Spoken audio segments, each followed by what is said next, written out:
Hi, welcome to Chapter 15, where we're going to be discussing everything options. So, first of all, when investors buy a share of common stock, they're entitled to all the rights and privileges of ownership that come along with this share of stock, such as dividends, voting rights at shareholder meetings. So, investors who acquire bonds or convertible issues are also entitled to certain ownership benefits, such as receiving periodic interest payments. So stocks, bonds, and convertibles are all examples of financial assets. Now, they represent financial claims on the issuing organizations, businesses, firms. In contrast, investors who buy options acquire nothing more than the right to buy or sell the related securities. So, an option gives the holder the right to buy or sell an underlying asset, usually stock, at a fixed price for a limited amount of time. So options are contractual instruments. So think of them as written contracts. They're in the family called derivatives because their value is derived from another asset. So the contract is engaged by two parties who enter into an agreement to exchange something of value. And for this chapter, we're going to be talking mostly about stocks. So the option buyer has the right to buy or sell an underlying asset like a stock in exchange for the right. The option buyer makes an upfront payment to the seller. So there are two sides to the contract. There's someone who is buying the contract, and there's another person who is writing or selling that contract. And the person who I often call it a writer rather than a seller because that gets too confusing. So I'll say someone who writes the contract, you write a contract in order to sell it to somebody else, and what you earn is what we call a premium for the person buying that contract. So the option seller is going to receive this premium payment, and they're going to stand ready to buy or sell the underlying assets according to what the contract says. So in this chapter, we're going to look at two basic types of options, calls and puts. Now, there are also something called rights, which is similar to calls and puts. This is another type of option. Now, I guess rights are issued by corporations to their existing shareholders, and they basically entitled shareholders to buy new shares of that company if they plan to issue new stocks over time. So a rights offering is if the company wants to issue new stocks, new shares, like 1 million new shares, they'll give you these rights issues to current shareholders, and they have the option to buy that stock. But this chapter is mostly going to focus on puts and calls because that's the majority of the transactions in the options world. Now, let's talk about some basic features of options. Now, keep in mind that puts and calls can be traded on various exchanges. Mostly puts and calls are traded on the Chicago Board of Options, but there are plenty of options exchanges where the options are traded. And they can be traded on assets that are related to stocks, stock indexes, ETFs, foreign currencies, debt instruments, commodities, financial futures. So options, since it's a contract, you can write an option just basically in anything. And the owners of the put and call options have no voting rights, no privileges of ownership, no interest or dividend income because it's just a contract. So you have to remember an option is a contract. It's not the asset. It's derived. The value of the contract we can derive from an asset, but we have none of the ownership claims to that asset. So let's just talk about some basic features here. So stock options began trading on the Chicago Board of Options Exchange in the 1970s.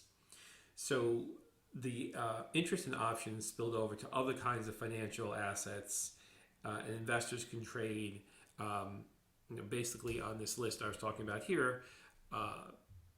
This is all different assets you can use, most common assets for these transactions.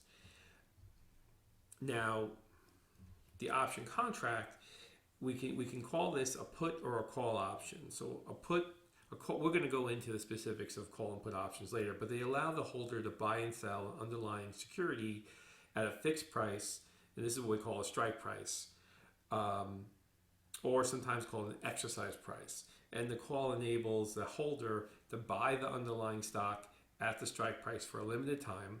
With a put contract, in contrast, it gives the holder the option to sell the stock at a particular strike price or exercise price for a particular point in time. Now, the nice thing about options is it allows you to leverage your position because you're not paying the full price of the asset. You're paying a premium, which is going to represent the contract, which is going to be a smaller amount. So you get to leverage your size of your position. So the percentage change in the stock price generates a larger change in your overall returns compared to the option price. And puts and calls are going to be created by individual investors, not by organizations, not by companies, not by firms. The individual investors are the ones who create and profit or loss on the individual puts and calls contracts.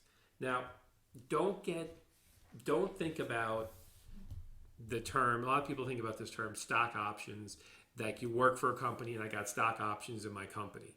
That's a completely different thing. Similar terminology, but that's different. This chapter is not about companies giving stock options to employees. So don't keep that in your frame of mind. This chapter is about the financial markets who allow individuals to create option contracts to sell to each other. And when an individual uses an exchange to create an options contract, the company gets no benefit from that. Who benefits from that?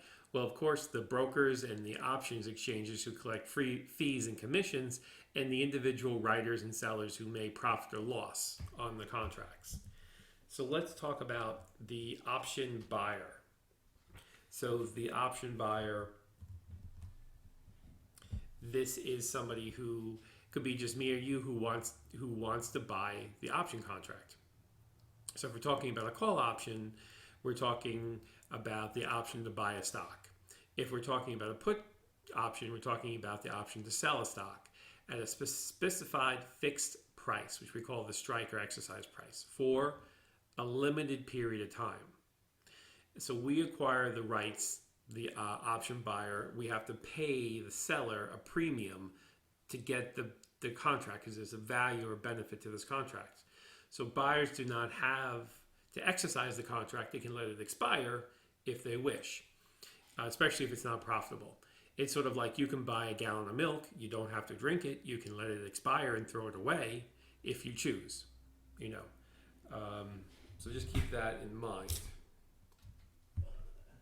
Okay, so let's talk about the option seller. As far as this is someone who, what we're going to call as the writer of the contract. This is the person who kind of drafts or creates the contract and then can sell it. So the writer has an obligation to fulfill the contract if the person who buys the contract wants to execute it and claim the money related to the contract. So the option buyer can walk away and let the contract expire at any time, but the seller cannot walk away. They have the obligation to fulfill the contract if the buyer wants to.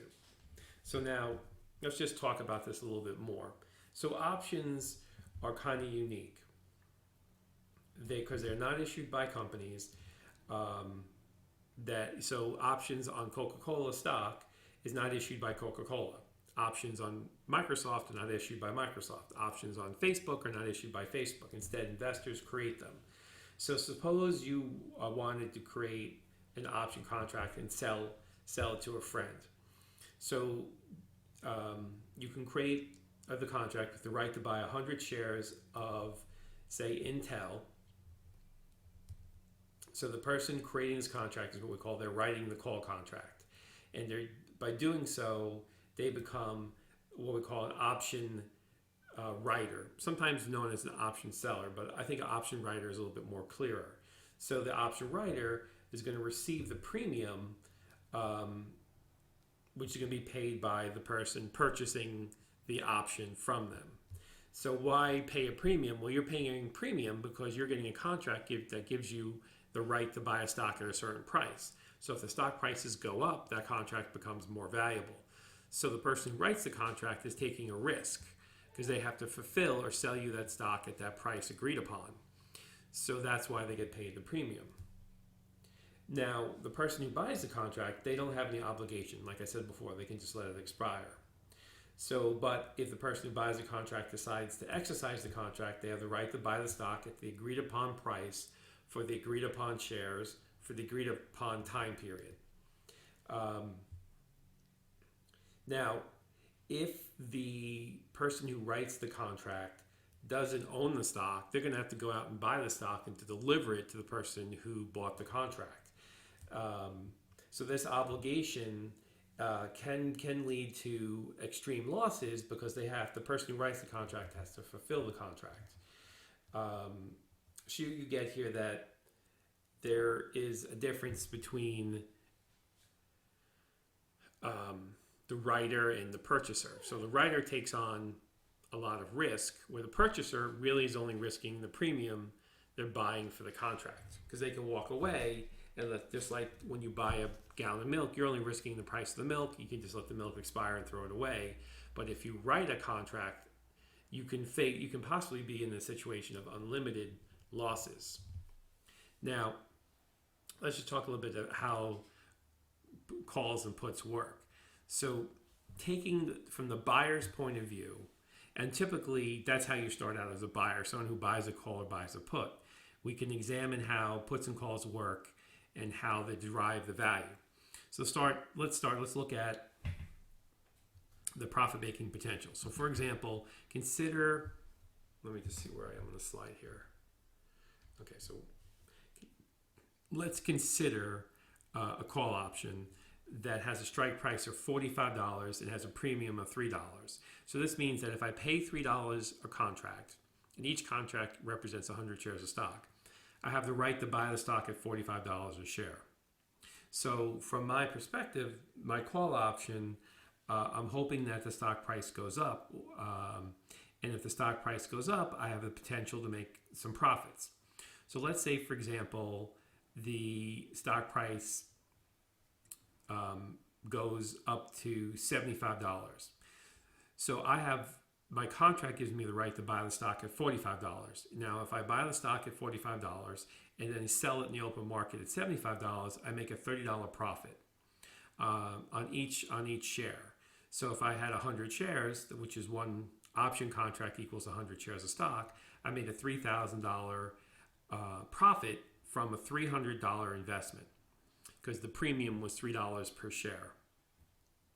So could an investor have made the same profit, $300,000, by investing directly in the stock? Yes, you could have, but you would have had to have spent $4,500 to invest in the stock if you bought the stock outright, rather than just the premium of $300. So this is the leverage that we're talking about here.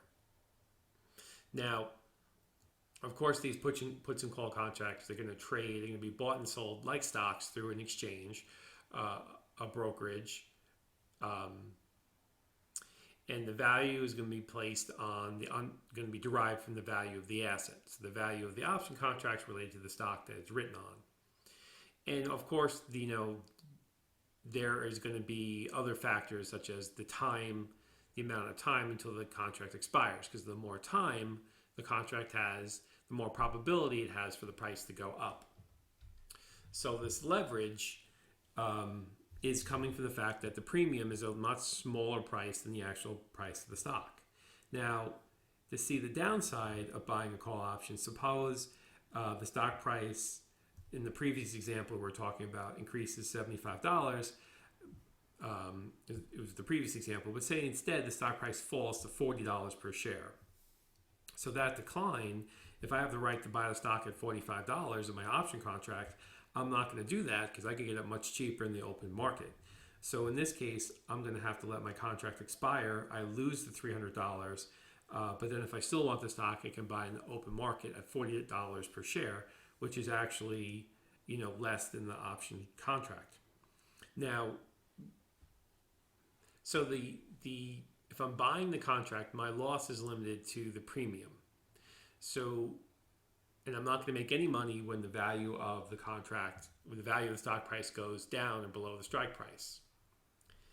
Now, we also have to factor in that I'm not going to receive any interest or dividends on the underlying stock because I don't own the stock. I own a contract.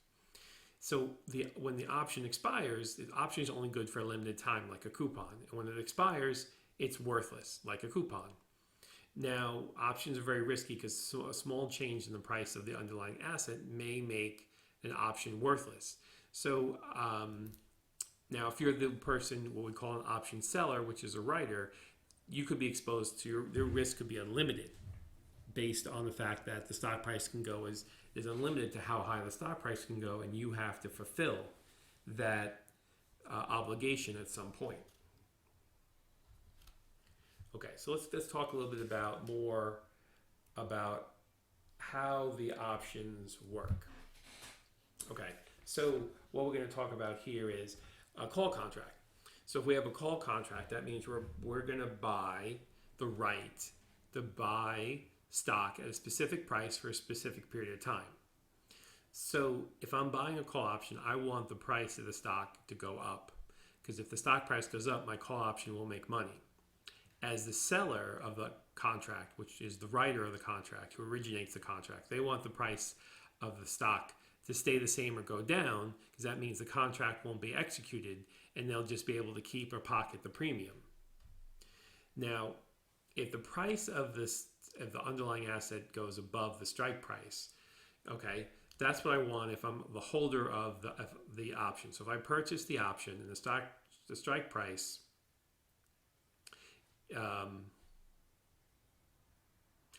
is going to be lower than the market price, meaning the stock price is higher than the stock price, I'm going to make a profit. But the option writer is not going to make a profit. So this sort of a zero-sum game. Whatever money the person buying the contract makes, the person who writes the contract is going to lose. So the company doesn't make, the individual company doesn't make a profit or loss on the option contract. The exchange doesn't make a profit or loss in the option contract. It's the writer that would make a profit or loss based on how much the stock price changes. And the exact amount of profit or loss they make is what goes to the buyer of the contract, excluding premium. Now, the seller or writer, they may or may not own the stock. So if they own the stock of the contract that they're writing, we call that a covered call, because it makes the contract safer. So that way, if the stock price does go up, they can just hand their physical shares over. They don't have to buy it at a higher price in the open market.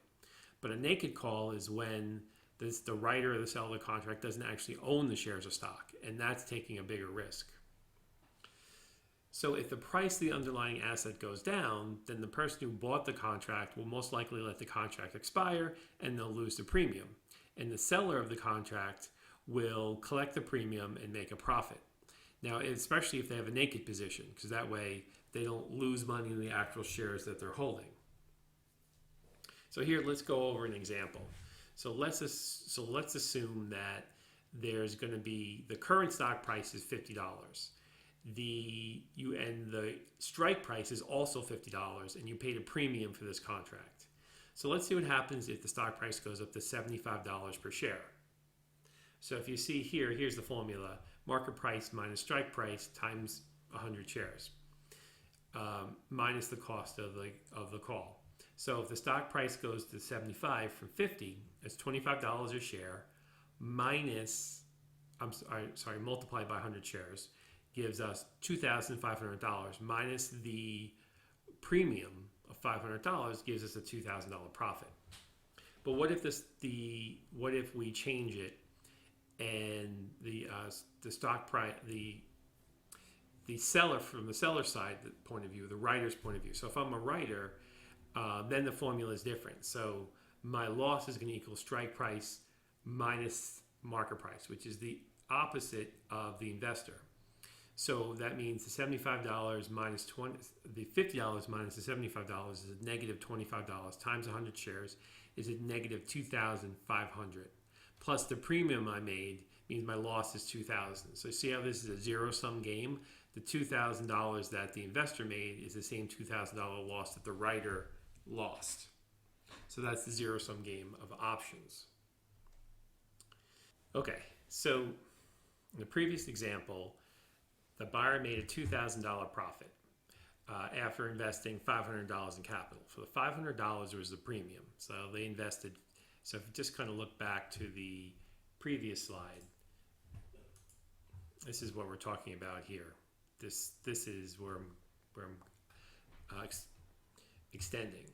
So $500 premium, they made a $2,000 profit. It's a 400% return.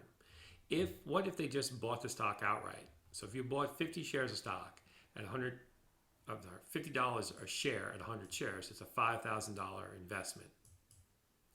Now, if the share price went to $75 a share, your profit's going to be $2,500. So if your profit is $2,500 and you invested $5,000, you made a 50% return. So this is the leverage. So it's the same position, 100 shares of stock. One represented by an option contract, one represented by just buying it outright. So since you only have to invest in the premium, you get a 400% return with the option contract, and here you only get a 50% return if you buy it outright. So that same 25% increase in the stock price generates a much higher rate of return for the option investor than for the stock investor. And that's one of the bigger benefits of the options contract, is that you can leverage your position and use a smaller amount of capital to make a higher amount of percentage return. Okay, so let's talk about put contracts. So a call contract that we talked about before is basically the right to buy a stock at a certain price. So a put contract is the right to sell a stock at a certain price, sort of like a short sell. So it enables the buyer to sell a stock at a specific price for a specific period of time. So the buyer wants the price of the asset to go down, like a short sell. But the person selling or writing the contract wants the price of the underlying asset to stay the same or go up. So if the price of the stock goes below the put option stock price, then the put owner will buy the underlying asset, paying the open market price, and then force the put seller to buy the asset at the higher strike price than making a profit. So the seller will pay the higher price in the market. Now, if the price of the underlying asset goes up, the buyer will let the option expire and the seller will keep the premium. So what you have to remember with a put option, it's just simulating a short sell. So the option writer is writing a contract for the right to sell the stock at a certain price. So they're betting that the stock price will go up.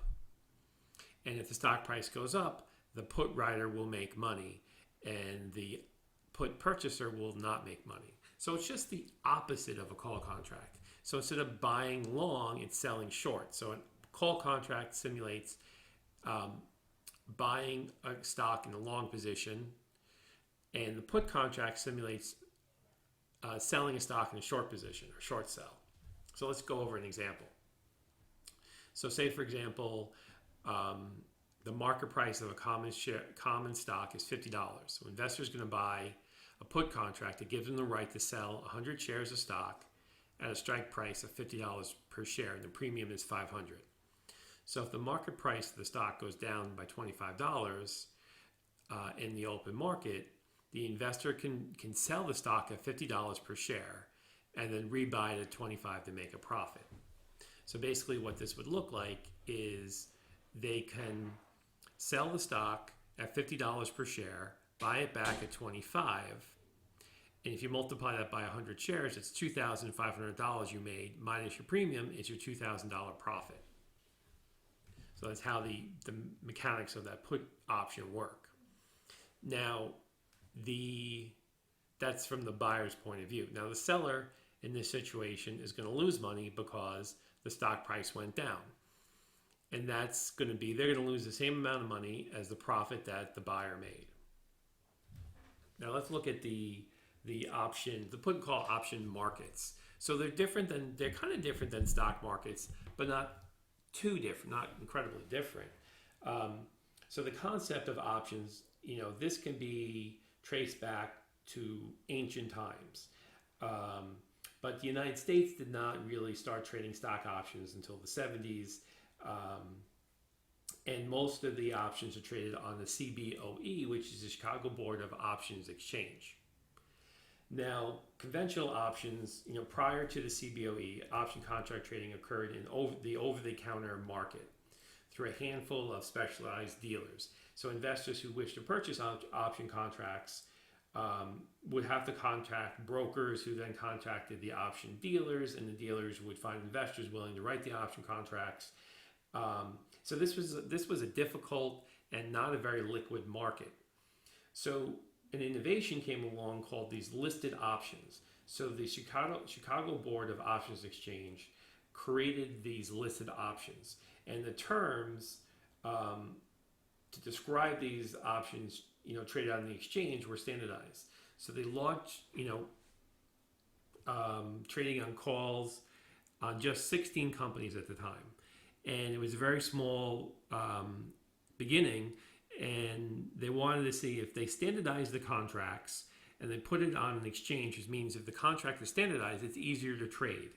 So the trading of the listed options can be done both in calls and puts, and take place over several exchanges. So you have the CBOE, the NASDAQ, the OMX, the Philadelphia, the BATS. So collectively these exchanges account for most of the option trading. So the puts and call options are now traded on thousands of different stocks today. And so if any stock has enough volume and interest, someone's going to start writing contracts on it to make money. So many of these options listed on multiple exchanges, and then you can also find option contracts, as we talked about earlier, on indexes, exchange-traded funds, debt securities, foreign currencies, and even commodities. Now, these listed option exchanges are going to be very convenient because they're standardized expiration dates, standardized exercise prices, and the exchanges are going to be cleared through a clearinghouse that eliminates direct ties between the buyers and sellers of the option contracts and reduces the cost of executing puts and call transactions. So even though you're buying a option contract from a writer, you never know who that writer is, and you just work through the exchange for the transaction. So this develops an active secondary market where the distribution of the pricing information, the activity, the volume, and everything is more transparent and standardized. So it makes the ease of trading option contracts much quicker, reliable, and overall reduces the costs of these contracts, which is a great thing. Now, let's just talk about a couple of the features of these these contracts, including the strike price. So I've been talking about the strike price throughout this lecture, so I just want to give a little bit more detail on strike price, expiration date. These are really critical features of these standardized contracts. So the strike price is the fixed contract price at which an option holder has the right to buy, in the case of a call option, or sell, in the case of a put option, the underlying stock. So with conventional options, there are no constraints on the strike price, meaning that the two parties can agree on whatever strike price they desire.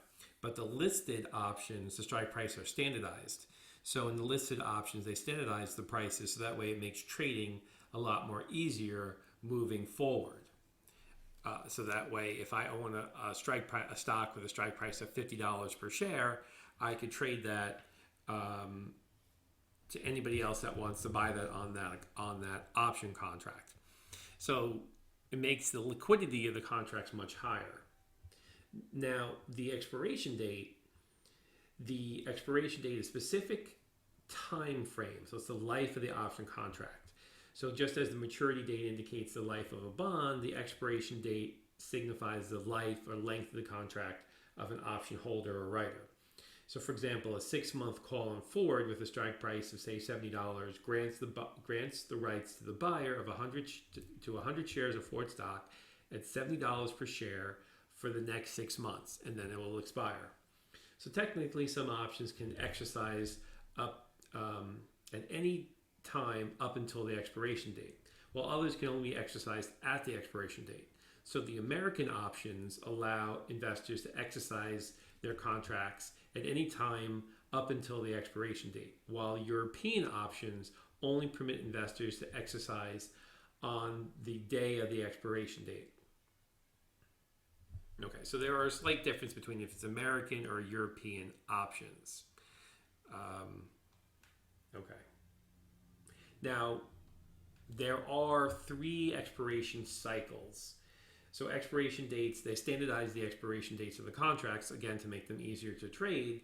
And these 3 cycles could be January, April, July, October, or February, May, August, November, or March, June, September, or December are the cycles. So each issue is assigned one of these cycles.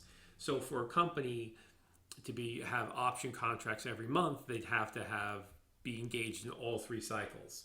So the exchanges still use these 3 expiration cycles, and they have been altered so investors can always be able to trade the 2 nearest current and following months plus the 2 oldest months in the options expiration cycle. So it's just these expiration months are just to make sure that everything is standardized as far as when the contracts are going to expire. And they usually expire on the 3rd Friday of the month of the expiration month. Now you could have longer terms, which we call leaps, which are much longer types of option contracts that are going to expire in a longer time frame rather than 30, 60, or 90 days, which we call leaps, long-term options. And they're always going to, on the month that they expire, they expire the third Friday of that month, whatever that 3rd Friday is. Okay. So let's talk about the premium, the option premium, or what we call the price of the contract. So now the premium is going to be, this is what is going to fluctuate. So the strike price does not fluctuate. The expiration date does not fluctuate. The premium is what fluctuates. And this is the price quoted to which the investor can buy or sell the contract at. And this will fluctuate depending on certain characteristics. And the 2 main forces that affect the premium price are intrinsic value and time value. Now, the intrinsic value, the payoff of the put or call depends on the exercise price and the market price of the stock. So the relationship between the option strike price and the underlying stock price in the stock market determine the intrinsic value. So the intrinsic value is basically if the stock price is $75 a share, you have the right or the strike price to buy it at $50 per share. It's simply that 75 minus the 50 gives you $25 of intrinsic value. So this is definable value where we're looking at the difference between the stock price and the strike price. And this is what we call intrinsic value, and it's very easy to calculate. Now, if it's a call contract, it's stock price minus strike price. And if it's a put contract, it's strike price minus stock price to calculate the intrinsic value. But keep in mind, bottom line, it's basically the difference between the strike price and the stock price. And this gives you what we call the intrinsic value. You can't really argue with it. It's just I can buy, the option gives me the right to buy the contract at this price, and I can sell it in the stock market at that price. This is the definable intrinsic value. Now, the time premium is going to be looked at as more of a probability. So the shorter time window, say a couple of days, the smaller part of the premium that will be related to time. And the bigger the window, say it's a 6-month option, that time premium is going to be more valuable because you have more chances. So think about every day as a chance to make money. So if the contract's only open for 5 days, you only have 5 days of chances to make money. But if the contract is open for 60 days, the time premium is going to be much higher because you have a much longer time frame to make money. So those 2 parts of the option premium, intrinsic value and time value together, make up the option premium price. Okay. Now, let's look at this. So an example. So the intrinsic value of a call option is going to equal the difference between the market price. Now, when I say market price, I mean the stock price as traded in the stock market of the stock and the strike price of the option, or zero, which is greater. So here in this example, it's sort of like I was talking about before. The underlying stock price is $75. The call's intrinsic value is $25, and actually $2,500 because one contract grants you the right to buy 100 shares. So the underlying stock price, if the underlying stock price is $25, then the call's intrinsic value is going to be zero, because you wouldn't pay a strike price of $50 per share to buy a stock at $25 per share. So intrinsic value can never be negative. It's only going to be zero or larger. So if the option's in the money, you're going to have a positive intrinsic value. If the option's out of the money, you're going to have zero. So there are no negatives in intrinsic value. Now, for a put contract, the intrinsic value works in the other direction. It's strike price minus stock price.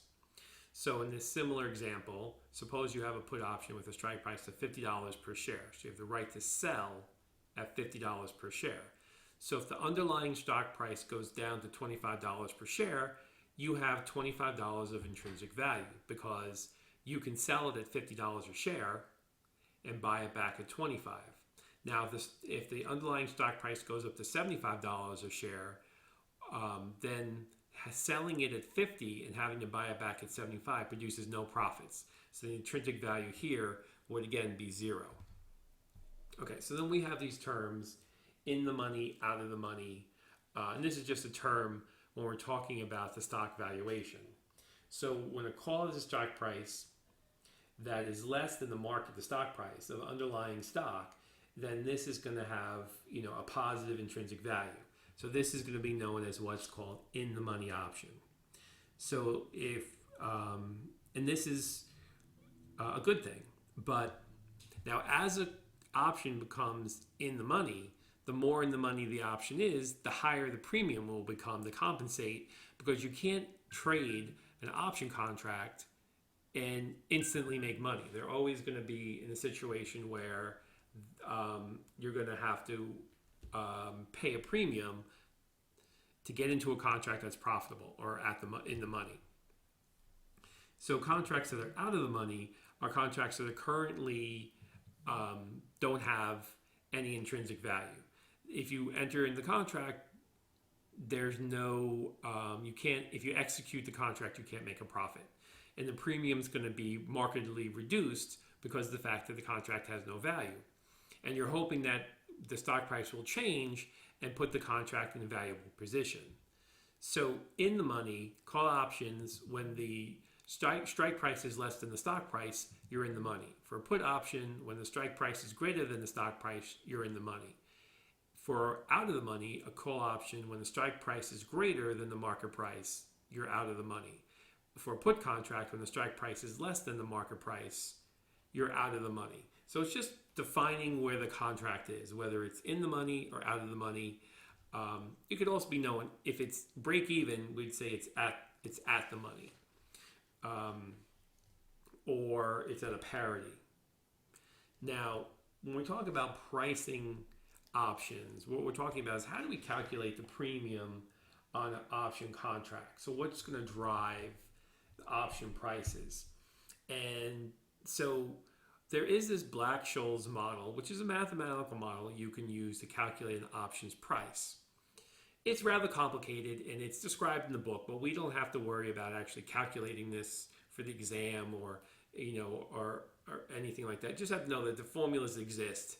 And the model basically states that the options price, and when we say option price, we're talking about the premium on the contract, is going to depend on 5 variables.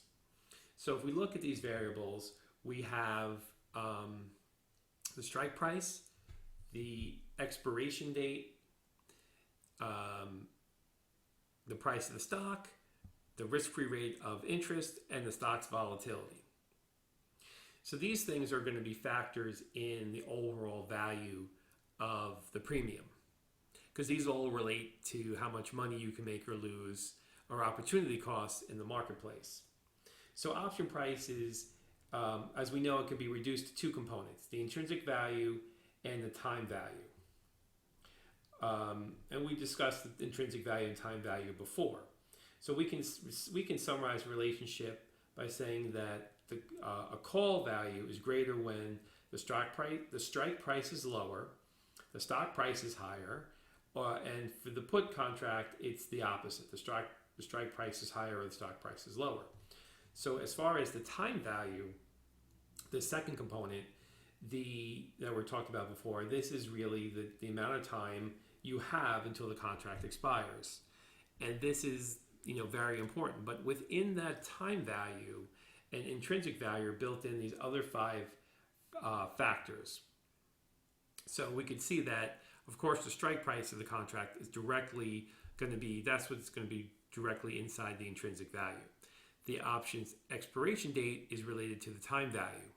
The price of the stock is related to the intrinsic value, and now the stock's volatility is going to be a factor of probability. So the more volatile the stock, the higher the probability you can make a lot of money, the higher the premium. And the risk-free rate of interest is always a factor in these calculations, because we want to factor in, if we're investing money in options, then we're not investing those monies in a risk-free fashion, so that risk-free return should always be factored into that equation. So we could say that the value of an option, by using the put-call parity, that the part of the valuation process involves the pricing of a risk-free bond. So in general, option prices do depend on interest rates, just as the prices of other financial assets do. So there's a general relationship of value when a call rises, when the risk-free rate rises. So the value of a put falls when the risk-free rate rises. So call values increase when risk-free rates increases, and put values decrease when risk-free rate increases. So it's really about the riskiness of the underlying asset. So this is going to be a factor too in this model. Now, what we talked about before was writing the contracts. So this is sometimes we can say it's the seller, but this can be confusing, because if you buy an option contract, you can turn around and sell it to somebody else, but that doesn't make you a writer. So I want to make it clear that a writer is someone who is going to basically be the originator of the contract. So if you're the writer, you're betting that the option buyer will be wrong about the direction of the stock price. So the writer is thinking the stock price is going to move in a different direction than the person who is going to be buying the contract. So easy money. It's easy money if the options expire. So if options expire, the person who writes the contract keeps the premium and really loses no money. But a high risk option, if you're writing in the money option, and it depends if you have a naked position or a covered call. So covered calls are less risky for a call writer because you have the underlying stock as an asset to protect you, sort of as a hedge. But a naked position means that you can potentially get unlimited amount of losses. So it really depends on how you want to write these positions. Okay, so there are some trading strategies that you could use with options that can help you make money, but only when it's a more volatile type of market. So you can use options, of course, to hedge yourself. So if you owned 1,000 shares of stock and you felt like the stock price was going to go down, you can buy an option contract to try to protect you on that speculation. But we do have these spreading, the spread and straddle strategies, where if we have a vertical spread, we're basically buying a call option at one strike price and writing a call option, for the same stock, same expiration date, at a higher strike price. So that way you're hoping to make a differential on that spread. So option spreading is nothing more than combining two or more options into a single transaction. So you could create a option spread by simultaneously buying and writing contracts for the same stock. So these would be identical options, so they would differ only in respect to the strike price of the expiration date. So spreads are very popular on listed options, and they account for a lot of the trading activity. So these spreads can go by a variety of different names, like a bull spread, a bear spread. So let me just talk about a vertical spread here. So if you were to set this up, you could buy a call at one strike price and then write a call on the same stock at another strike that's a higher strike price. So for example, I'm going to buy Facebook at a strike price of 190 and then sell or write the contract on Facebook of 195. So the first option will cost me $24.23, while the option that I'm going to write is going to bring me $20.20 in profit. So the net cost of the position is only $4. So it's strange as it sounds. With this position would generally be a hefty return if the price of the underlying stock went up by just a few points. So say for example, when the option expires, Facebook stock is at 214. So the call option that I purchased would pay me $24, and then I would have to pay $19 to the buyer of the one I wrote. So that's going to net me a $5 return. But that's only if this vertical spread is going to only work if the option price goes up. Another common way of working with options is a straddle. So a straddle is sort of riding both sides of the fence. So let me explain it to you this way.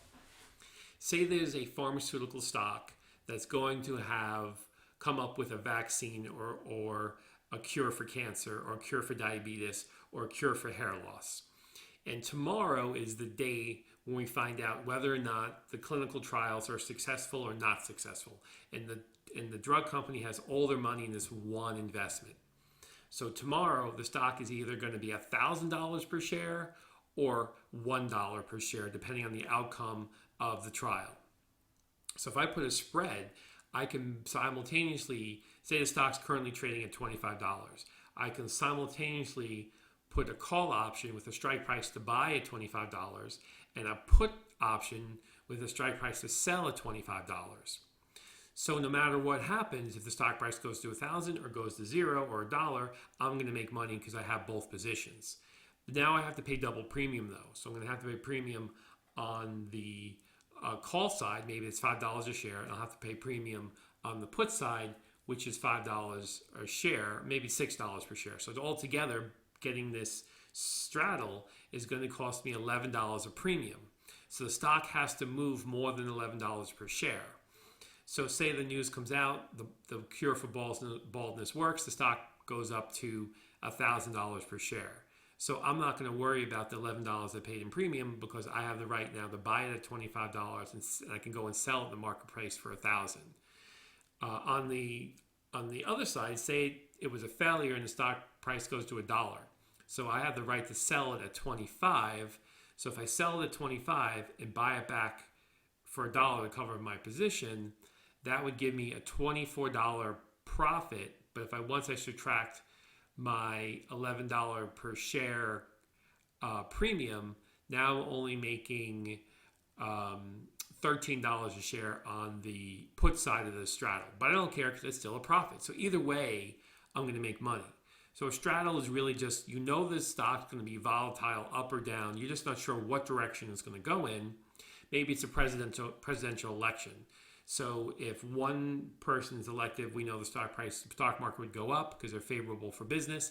If another candidate gets elected, the stock price or stock market will go down because they're not so favorable to the stock market.